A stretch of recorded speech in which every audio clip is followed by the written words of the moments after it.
No face, no case, no trace, no waste in the crypto game. He's the ace in the race. No face, no case, no need to replace the king of the chain, staying in his own space.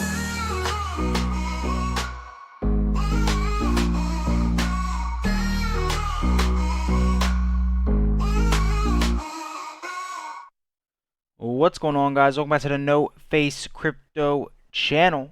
Where there's no face, no case. You feel me? Check all the links in the description for any of the recommended resources. Now, with that being said, I have previously talked about on this channel the group of 30, a very powerful ultra elite group, a worldwide global elite group. Basically, all you need to know here is that former chairs of the group of 30 include the Prime Minister of Canada, who was also the former governor of Bank of England. Cough, cough, wink, wink.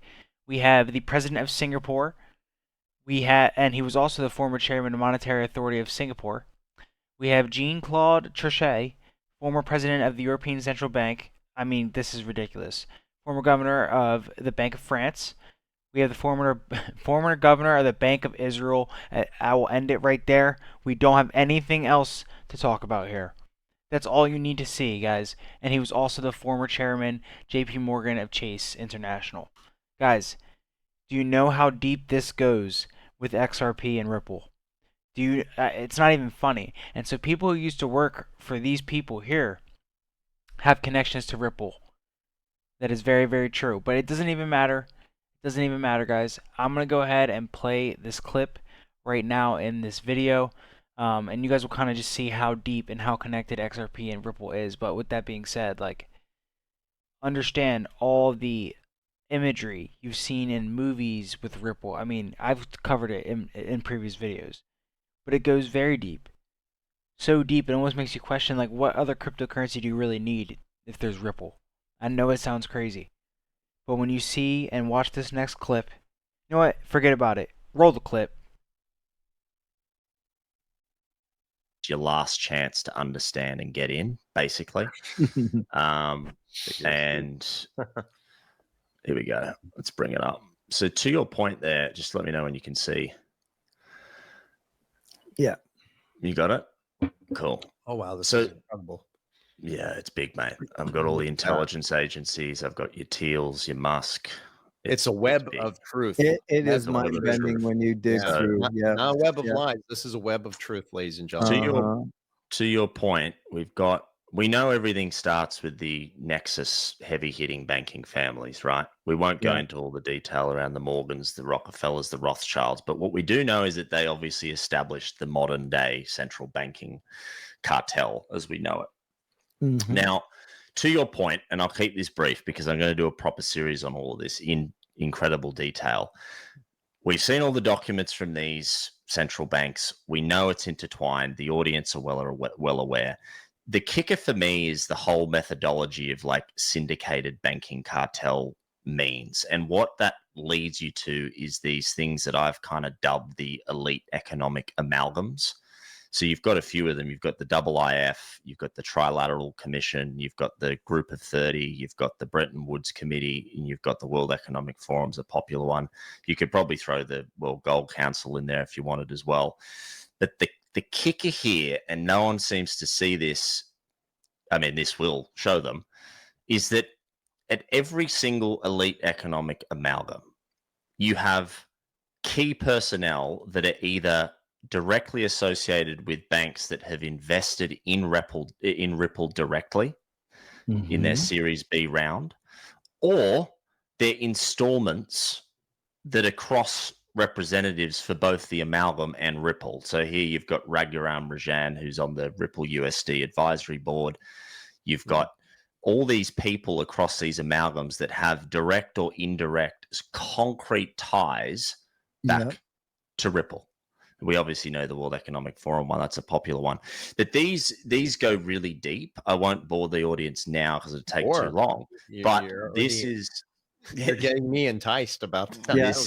This is very, very, very deep. And lo and behold, when you look at these economic amalgams, who founded them?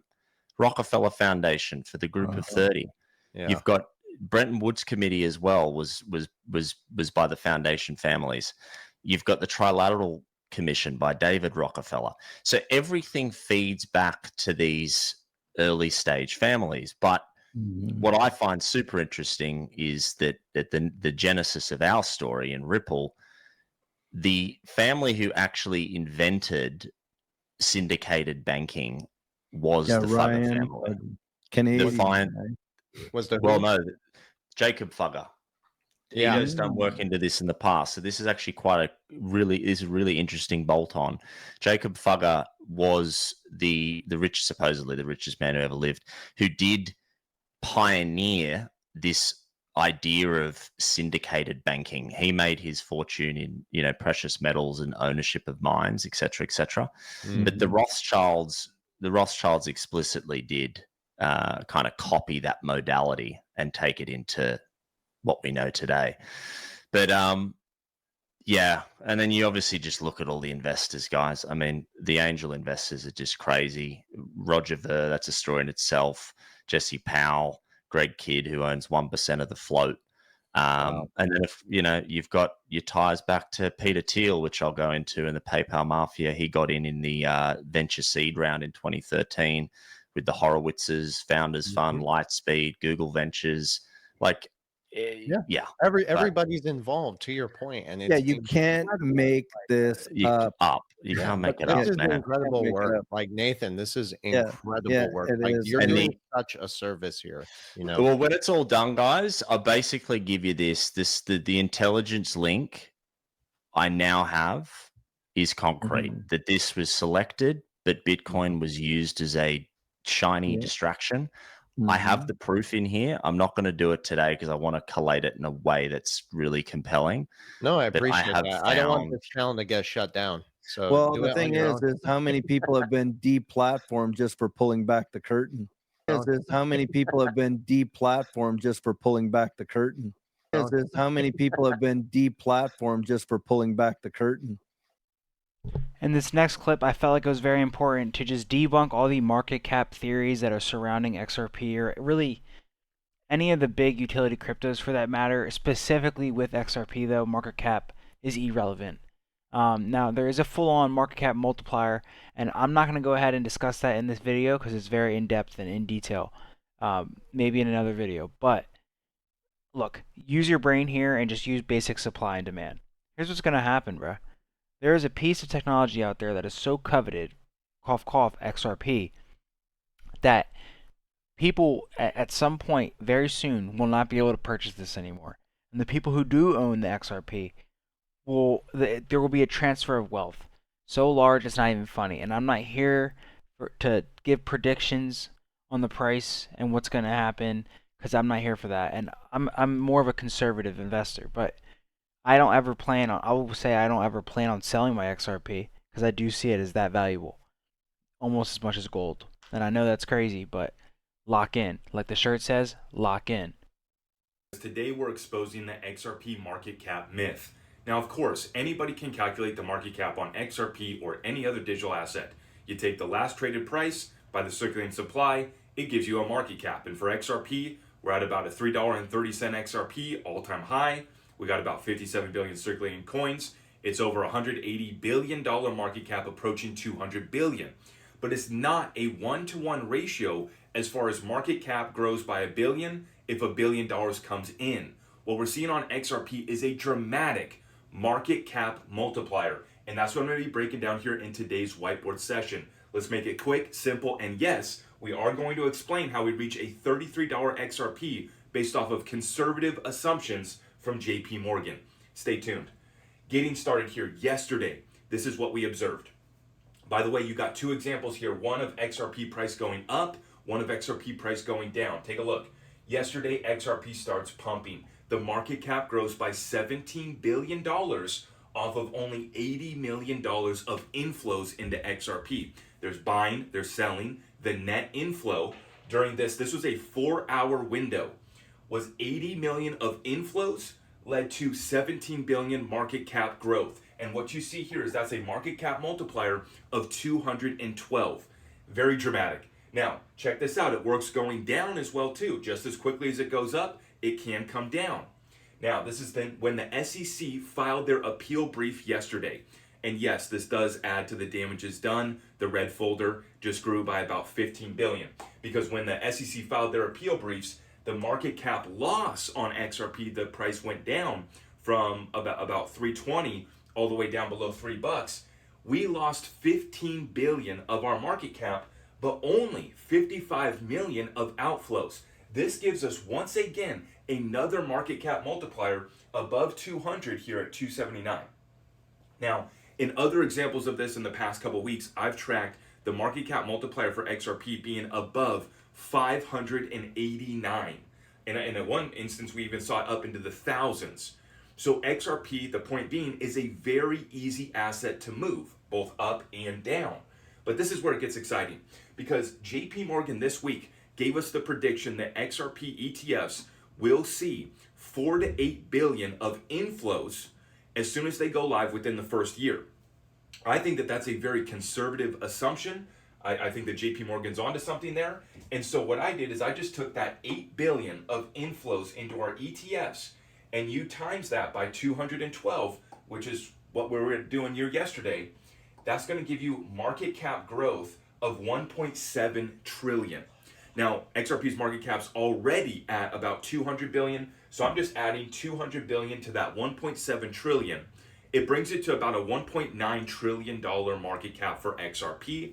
Assuming a 58 billion circulating supply, you are at about a $33 XRP. So no, we do not need 1.7 trillion. We don't need trillions coming into XRP for us to reach a market cap of a couple trillion. And yes, at this price point, at that market cap, we're starting to approach Bitcoin. So look out, get locked in. This is the XRP market cap myth exposed. Share this out far and wide. And if you appreciate our content, make sure you guys subscribe, hit that notification.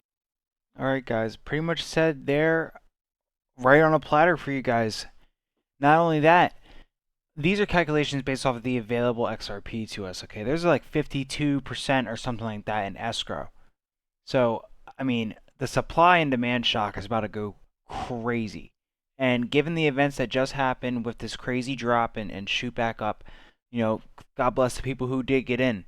But, I mean, we are very close to a time where exchanges won't let you buy XRP like that. Or there's going to be a lot of fees, or you're going to need to be an accredited investor, or it's going to go something crazy like that, guys. Let's not forget, okay, the NSA hired David Schwartz to work on XRP, and XRP was built with everything in mind that Bitcoin did not do. And then XRP was held back by Ethereum with the Ethereum free pass speech by William, aka Bill Henman. Okay, and then the day after that, when they said they somehow gave legal clarity to Ethereum, which wasn't just, by the way, now that we know that, the SEC sues XRP for years and years and years. Guys, the most powerful institutions are going to sue what matters most. This is how regulation and this is how real power works in the real world. All right, they created a problem. They created a solution for the problem. They got people addicted or used to the solution for that problem, aka being Bitcoin. Then they created the real solution to that problem because Bitcoin isn't a real solution. So they got everyone hooked. Now they have a real solution. Now they're going to sue the real solution to delay and get everything in place, which is the rails, XRP. And now we're at the point now where they are manipulating it for one of the last times ever. And they are getting in. They're getting ready for ETFs and spot ETFs, which is why they needed it to go lower so they can get a better position. Easy 2x, no problem for them. And we're about to get on a ride. That's about all I have to say for this video, guys. Stay locked in. Just wanted to provide some information for you guys. Doses. Is how many people have been deplatformed just for pulling back the curtain?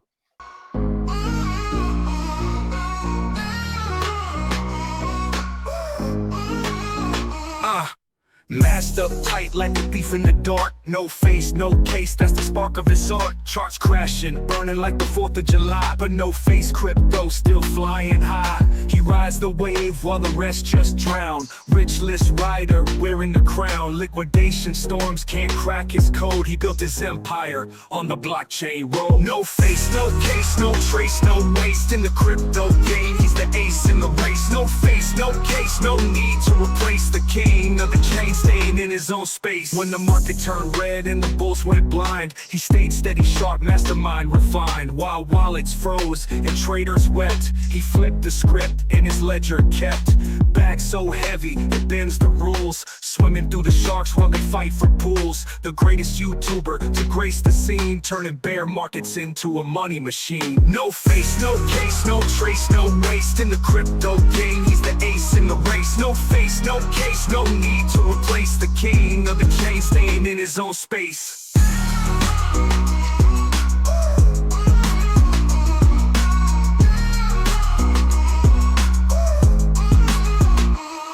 When the market turned red and the bulls went blind, he stayed steady, sharp, mastermind, refined. While wallets froze and traders wept, he flipped the script and his ledger kept. Bag so heavy, it bends the rules. Swimming through the sharks while they fight for pools. The greatest YouTuber to grace the scene, turning bear markets into a money machine. No face, no case, no trace, no waste in the crypto game. He's the